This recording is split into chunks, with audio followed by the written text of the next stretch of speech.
Bonsoir à toutes et à tous et bienvenue dans cette séance jour 7 de méditation sur les psaumes des temps modernes de notre cher ami pasteur Jean-François Denis.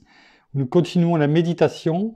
Nous sommes le 26 mars 2020 et nous vous souhaitons la bienvenue et que cette méditation soit vraiment une bénédiction pour vous.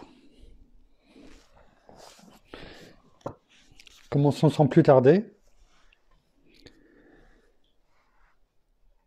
Le psaume 7 s'intitule « Que mes écrits soient l'extension de ton cri ».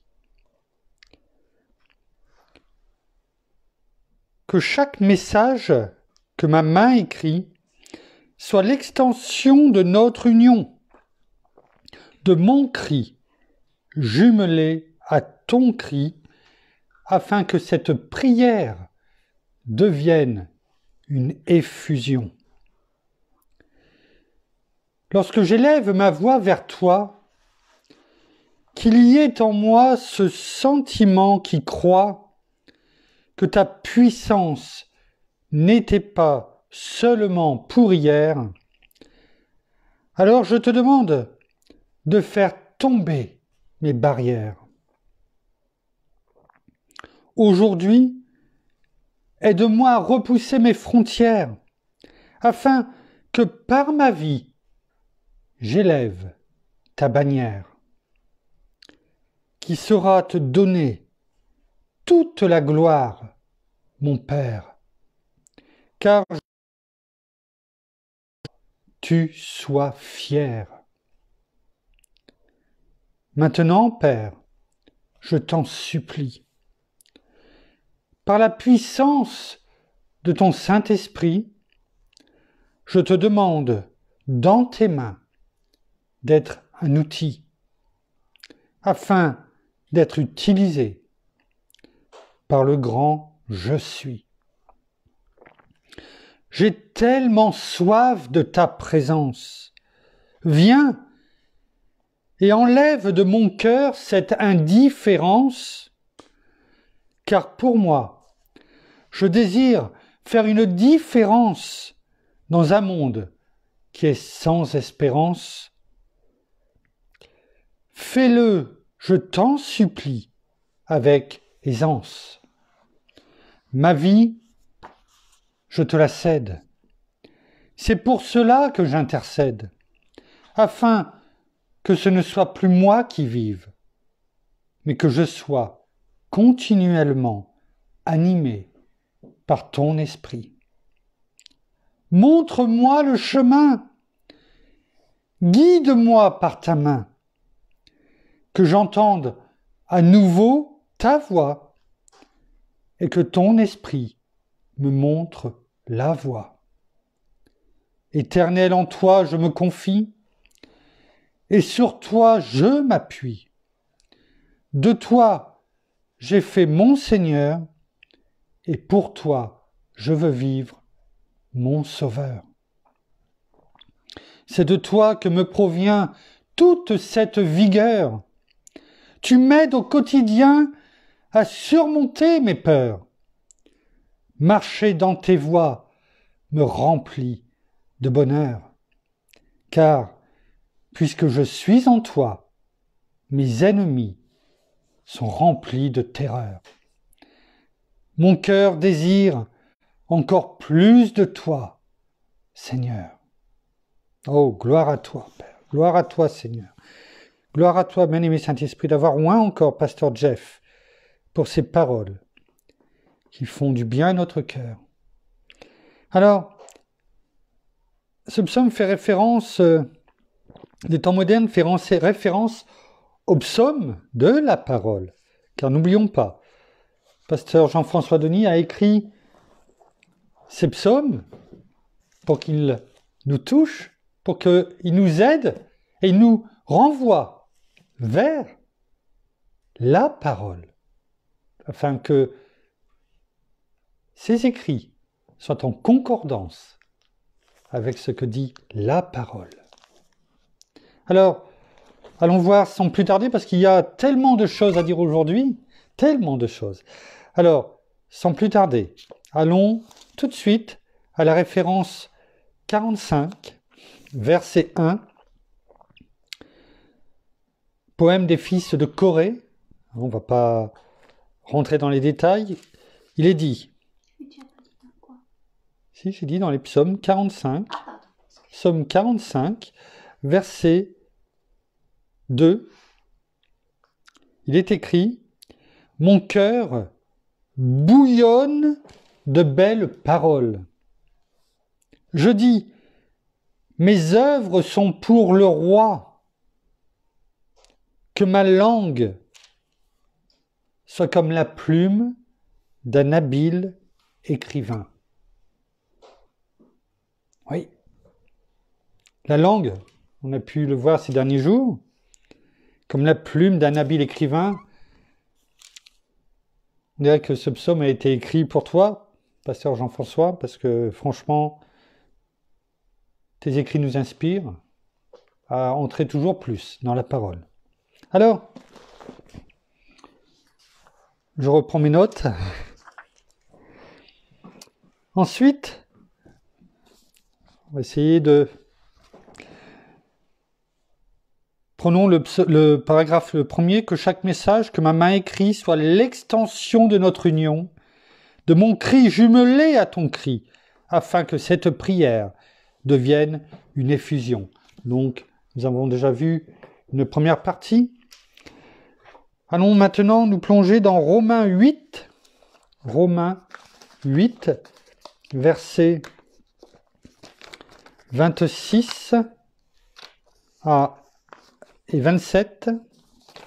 Romains 8, versets 26 et 27, il est écrit « De même aussi, l'Esprit vient au secours de notre faiblesse, car nous ne savons pas ce qu'il convient de demander dans nos prières. Mais l'Esprit lui-même intercède par des soupirs inexprimables. Et celui qui sonde les cœurs connaît quelle est l'intention de l'Esprit. C'est selon Dieu qu'il intercède en faveur des saints. » Alors, oui, quand il est écrit « afin que cette prière devienne une effusion », il est fait référence à l'effusion du Saint-Esprit. Oh oui, une belle et grande effusion, selon ce que l'on vient de lire dans la parole. Oui. Ensuite, dans le deuxième paragraphe, il est écrit « Lorsque j'élève ma voix vers toi, qu'il y ait en moi ce sentiment qui croit que ta puissance n'était pas seulement pour hier. Alors je te demande de faire tomber mes barrières. » Tellement de choses à dire dans ce paragraphe. Allons tout de suite dans le psaume 142. Psaume 142. Versets 2 et 3. Il est écrit « De ma voix je crie à l'Éternel, de ma voix je supplie l'Éternel. Je présente ma requête devant lui, j'expose devant lui ma détresse. » Oui. Lorsque j'élève ma voix vers toi, lorsque je prie, lorsque je crie, voilà ce que David disait. De ma voix je crie à l'Éternel, de ma voix je supplie l'Éternel, je présente ma requête devant toi, j'expose devant lui ma détresse. Oui. Voyons maintenant Matthieu 24, 35. Matthieu 24, 35. Pardon. Alors, Matthieu 24, 35. Oui, merci.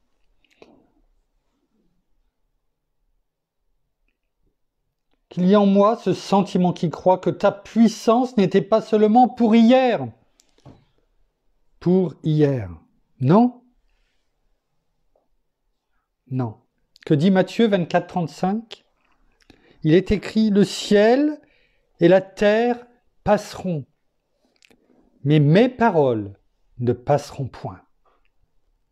Oh, gloire à toi. Et que dit la parole dans 1 Pierre 1 au verset 25, 1 Pierre chapitre 1, verset 25, mais la parole du Seigneur demeure éternellement. Éternellement.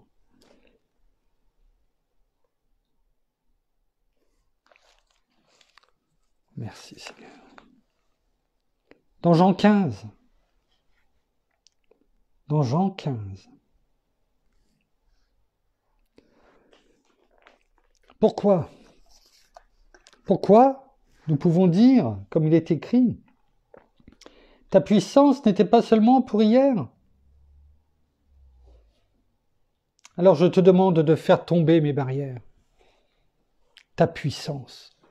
La puissance a été manifestée dans l'Ancien Testament, mais dans le Nouveau Testament avec Jésus en chair et en os, qui accomplit la volonté, on a pu déjà en parler, de notre Père, de son Père. Et sa puissance s'accomplit toujours en nous. Toujours en nous.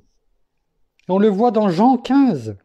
Jean 15 au verset 5, bien souvent on le dit.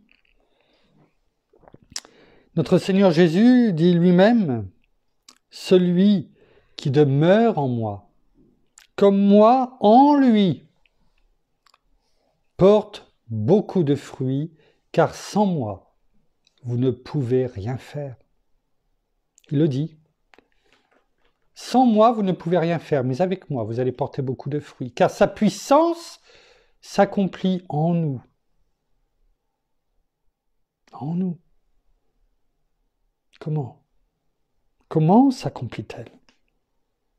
On le voit dans Jean 14, au verset 23.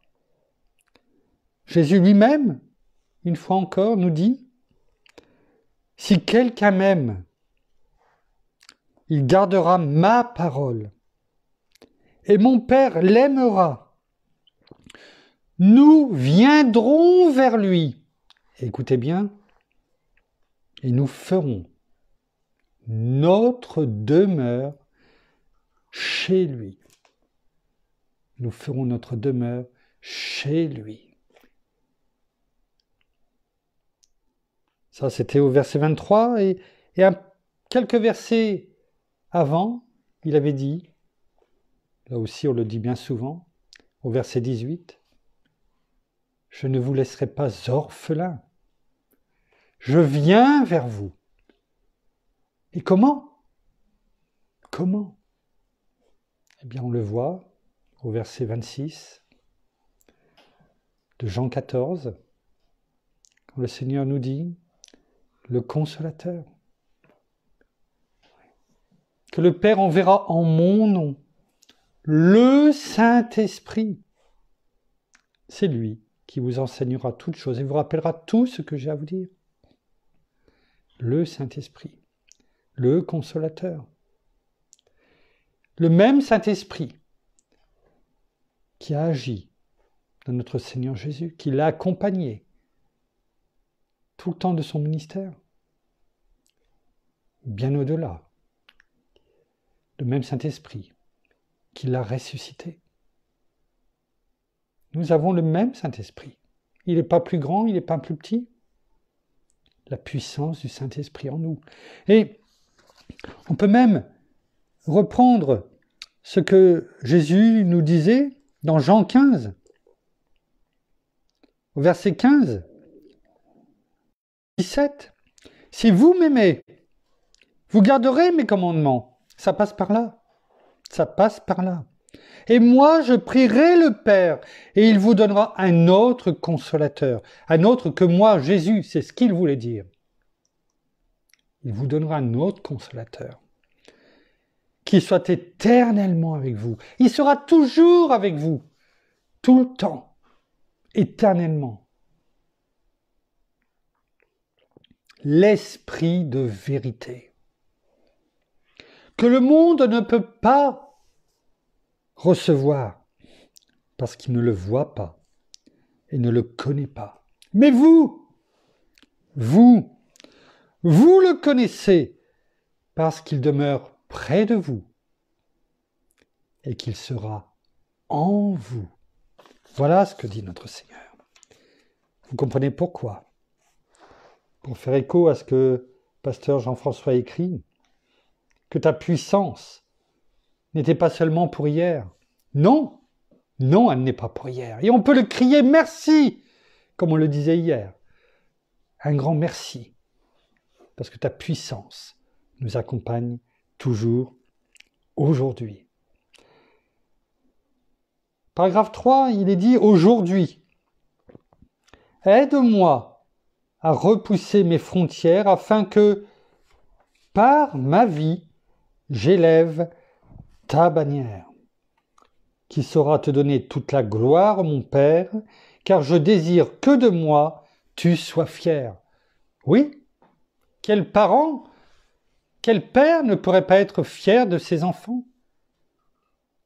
À partir du moment où ils font les choses qui sont bien, qui suivent ses voies. Alors, qu'est-il dit?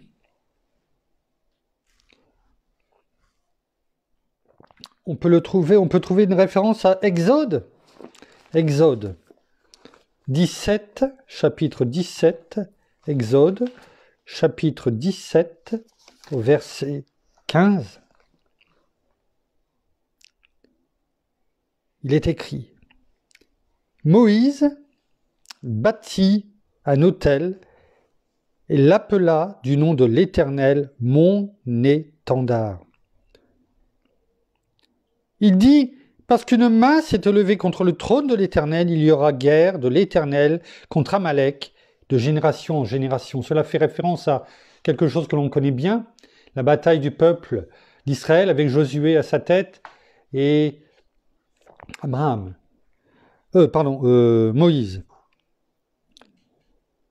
qui priait.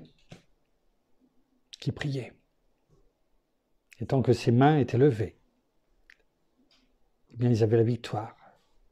On ne va pas revenir dessus. Et là, suite à la victoire, il y a eu un autel qui a été dressé. Et son nom a été donné.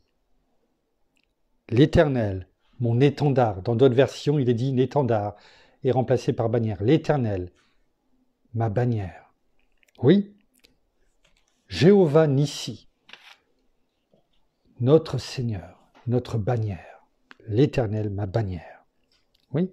Ensuite, on peut voir dans Deutéronome 3, au verset 22. Il est écrit: Ne les craignez pas, car l'Éternel, votre Dieu, combat lui-même pour vous. L'Éternel combat lui-même pour vous. Oui. Comment peut-on, et c'était le but des guerres, malheureusement, étendre les frontières d'un pays? C'était les guerres.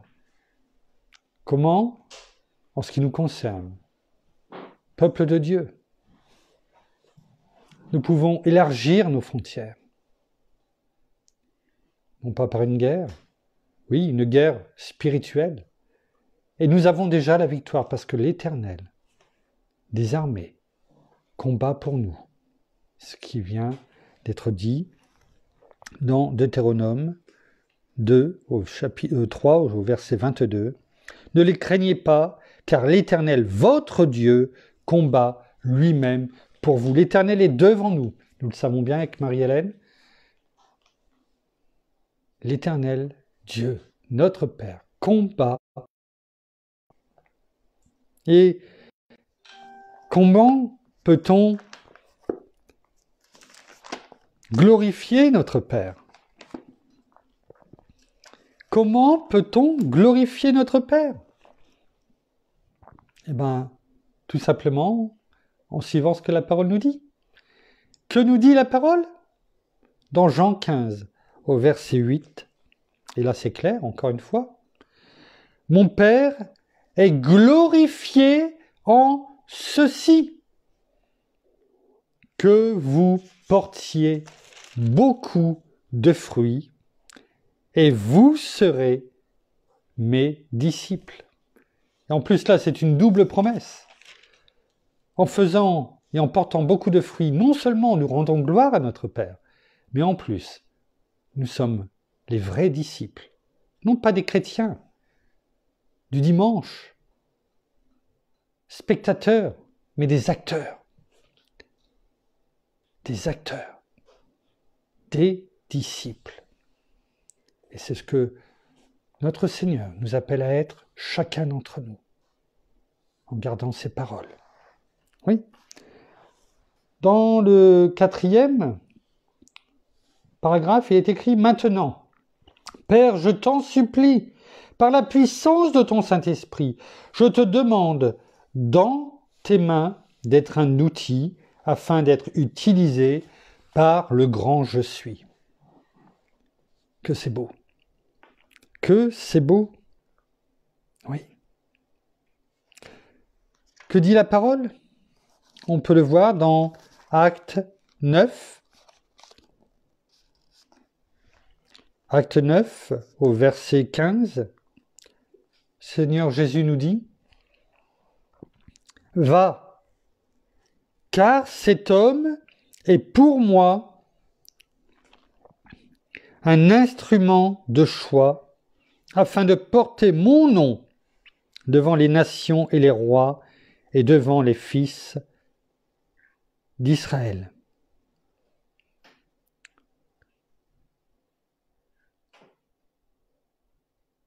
C'est ce que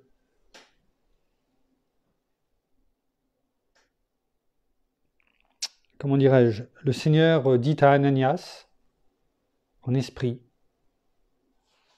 lorsque il envoie Paul pour faire ce qu'il a décidé, l'apôtre Paul. C'est un instrument. Nous sommes des instruments. Nous sommes des outils dans les mains de Dieu. Et bien souvent, comme avec Gédéon, lui qui se trouvait le plus faible, le plus petit, le moindre de sa famille, eh bien c'est lui qu'il a utilisé pour vaincre une armée très grande et ramener la paix à Israël. Le plus important, ce n'est pas l'instrument, ce n'est pas l'outil qui va être utilisé. Le plus important, c'est la main qui tient l'outil, qui utilise l'outil. Nous sommes cet outil dans la main de Dieu. Et nous ne pouvons pas avoir de meilleure personne qui nous tient dans sa main. Oui, merci. Merci. Nous pouvons voir aussi dans Exode 3,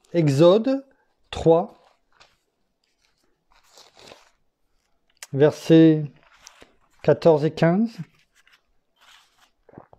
Il est écrit « Dieu dit à Moïse, « Je suis celui qui suis. » Et il ajouta, « C'est ainsi que tu répondras aux Israélites. Celui qui s'appelle « Je suis » m'a envoyé vers vous. » Dieu dit encore à Moïse, « Tu parleras ainsi aux Israélites. L'Éternel, le Dieu de vos pères, le Dieu d'Abraham, le Dieu d'Isaac et le Dieu de Jacob m'a envoyé vers vous. Voilà mon nom pour l'éternité. Voilà comment je veux être invoqué de génération en génération, le grand je suis qui nous tient dans sa main.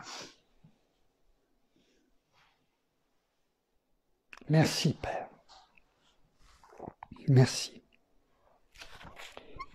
Dans le 5e paragraphe, il est écrit « J'ai tellement soif de ta présence.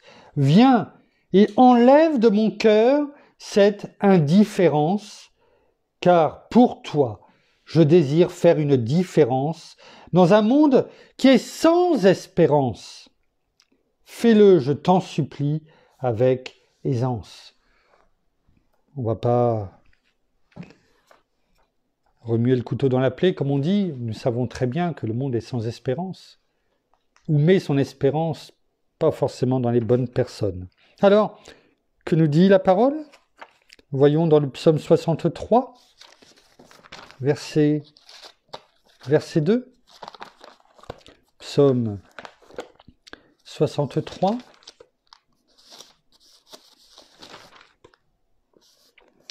Verset 2. Ô Dieu, alors c'est un psaume de David. Voilà, voyez comment, écoutez comment David, le roi David, crie. Ô Dieu, tu es mon Dieu, je te cherche, mon âme a soif de toi, mon corps soupire après toi. Dans une terre aride, desséchée, sans eau. Oui, c'était quand David était dans le désert de Juda. Oui. Et il disait, tu es mon Dieu, je te cherche, mon âme a soif de toi. Comme il est écrit dans le psaume des temps modernes. Oui. Ensuite, voyons dans Éphésiens 2, verset 12. Éphésiens 2, verset... Si je perds mes papiers, je vais avoir du mal. Éphésiens 2, verset 12. Qu'est-il écrit ? Vous étiez en ce temps-là sans Christ, privés du droit de cité en Israël, étrangers aux alliances de la promesse, sans espérance et sans Dieu dans le monde.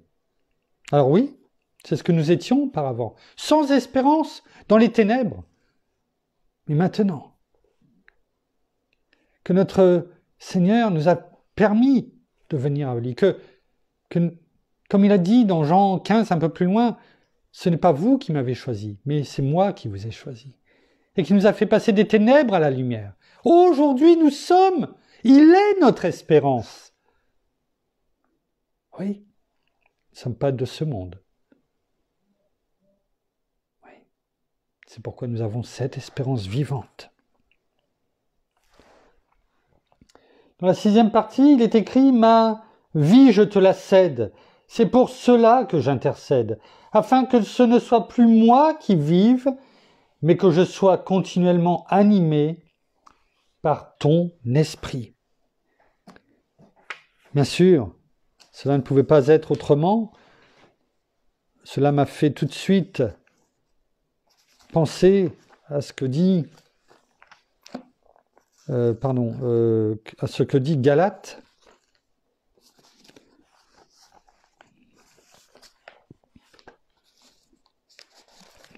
J'ai dû perdre, je pense, le papier, pardon. Peut-être, mais qu'importe. Donc Galate, on va y aller. Hop là, on y arrive, voilà.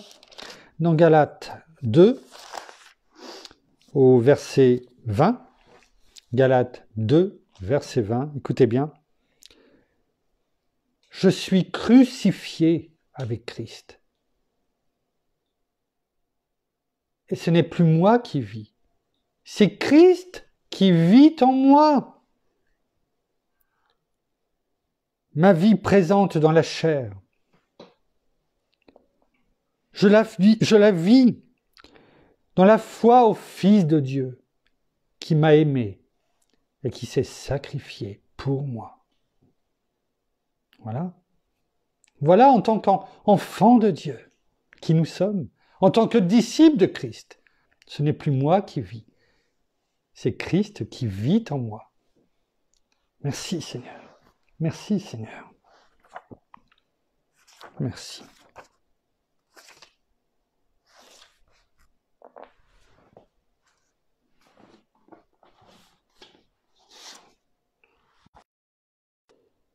Le 7e et le 8e paragraphe nous montrent quoi? Montre-moi le chemin. Guide-moi par ta main. Que j'entende à nouveau ta voix et que ton esprit me montre la voie. Éternel, en toi je me confie et sur toi je m'appuie. De toi j'ai fait mon Seigneur et pour toi je veux vivre, mon Sauveur. Alors, que nous dit la parole? Allons dans le psaume 25.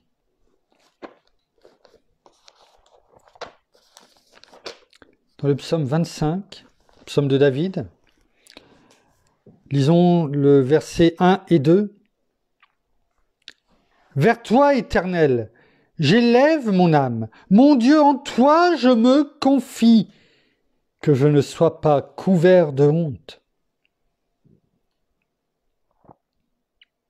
Que mes ennemis n'exultent pas à mon sujet.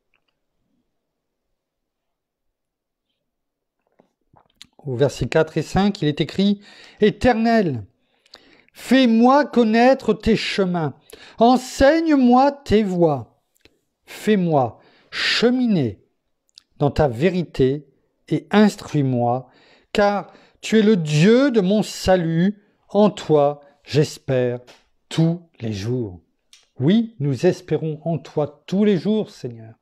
Et comme David, nous élevons nos voix et nous déclarons et proclamons ces mêmes paroles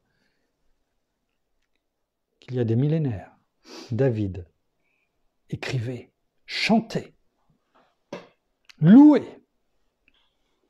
Nous déclarons ces mêmes choses associées aux écrits du pasteur Jean-François. Oui.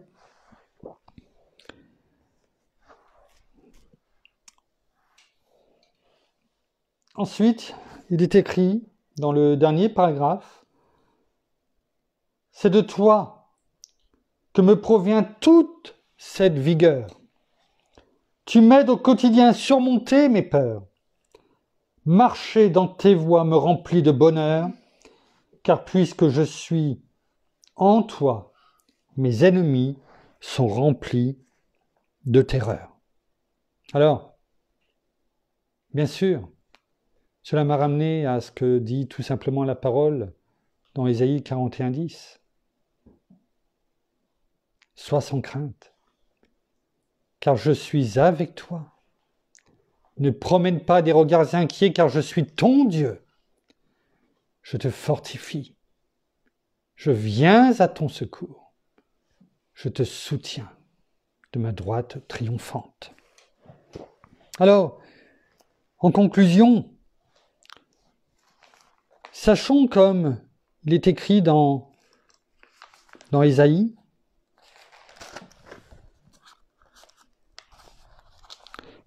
dans Ésaïe 55, versets 10 et 11. Ésaïe 55, versets 10 et 11. Dans tout ce qu'a demandé au travers de son poème, de son psaume numéro 7, qui nous est parvenu, pasteur Jean-François, eh bien, sachons être sereins, comme nous l'avons vu tout à l'heure, quand le Seigneur a dit « Ma parole ne passera pas », elle est éternelle. Alors sachons, nous fortifier dans la parole d'Ésaïe 55, à partir même du verset 9.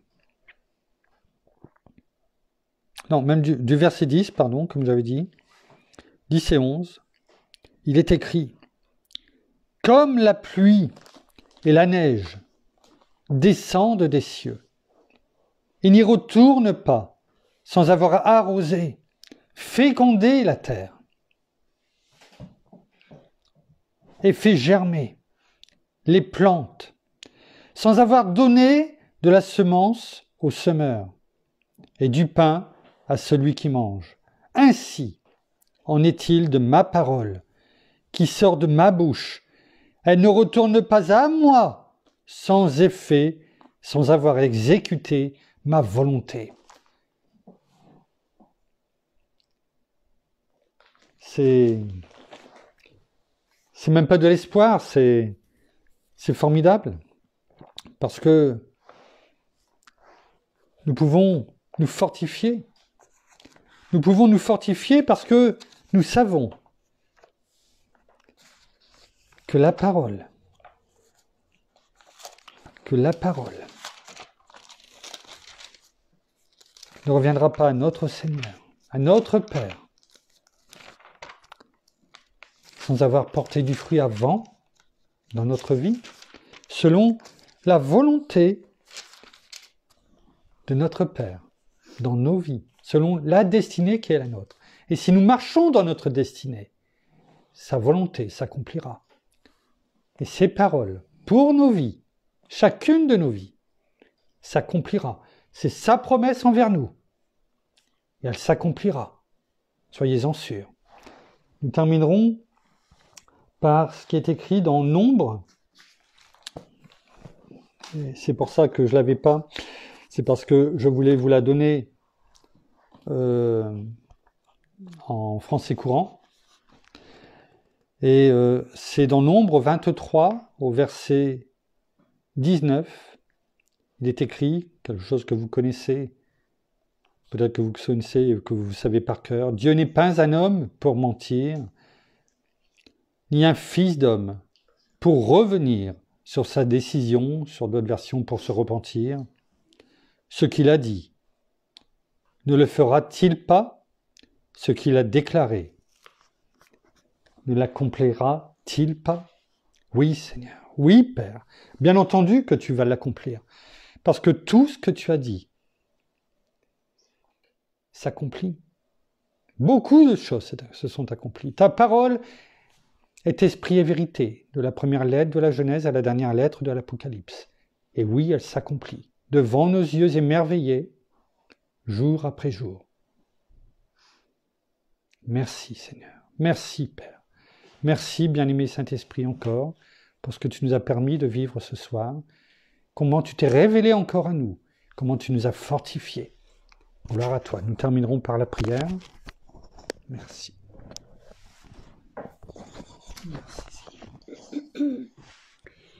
Oh, merci Seigneur, encore pour ces moments de partage, ces moments où nous pouvons venir t'écouter. Seigneur, merci encore pour la parole que tu mets dans nos vies.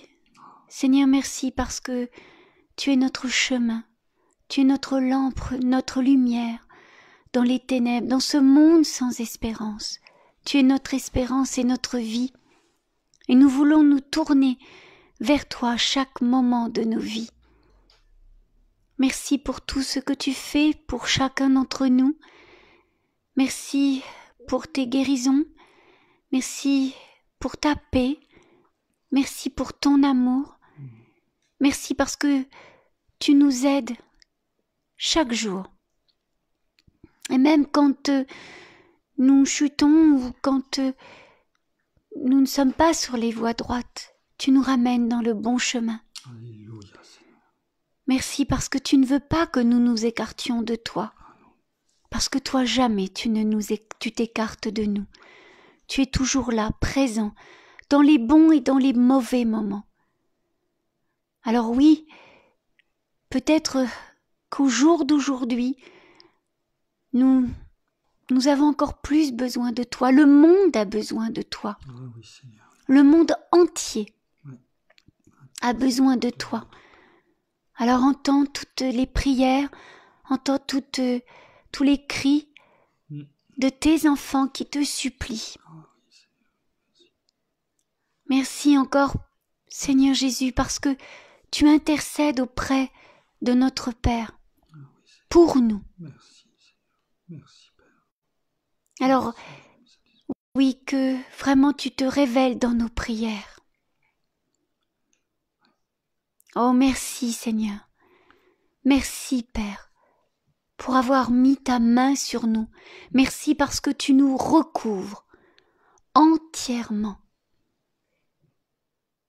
Merci encore pour ces messages d'encouragement. Oui, merci encore pour ces paroles qui sont vraies et qui touchent nos cœurs, qui nous fortifient, que nous soyons renouvelés de tout ce qui est écrit.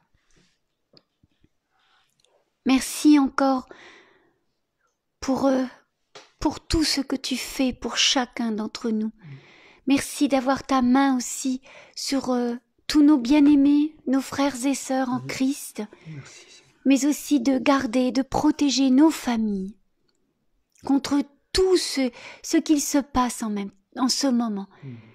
Merci aussi, nous avons vraiment une pensée et vraiment une prière profonde pour tous ces soignants, pour toutes ces personnes qui sont là en première ligne, pour que nous ne manquions de rien. Alors merci, renouvelle-les, fortifie-les, encourage-les et qu'ils puissent te trouver. Toi notre Seigneur et notre Roi, toi notre Majesté, qu'ils viennent à toi. Amen. Merci. Merci. Voilà, c'est terminé pour ce soir. C'est terminé pour ce soir. Et donc, c'est mieux quand je veux vous voir en face. Donc, en tout cas, on vous souhaite une bonne soirée chez vous, sagement. Bon appétit. Et puis, on se donne rendez-vous demain à la même heure, 19h, pour le jour 8. Et puis que, vraiment, notre Seigneur, notre Père éternel, notre bien-aimé Saint-Esprit vous bénisse encore cette soirée, cette nuit, et toute la journée de demain, en tout cas chaque jour qui nous permet de vivre. Soyez bénis, nous vous aimons. À demain. Au revoir.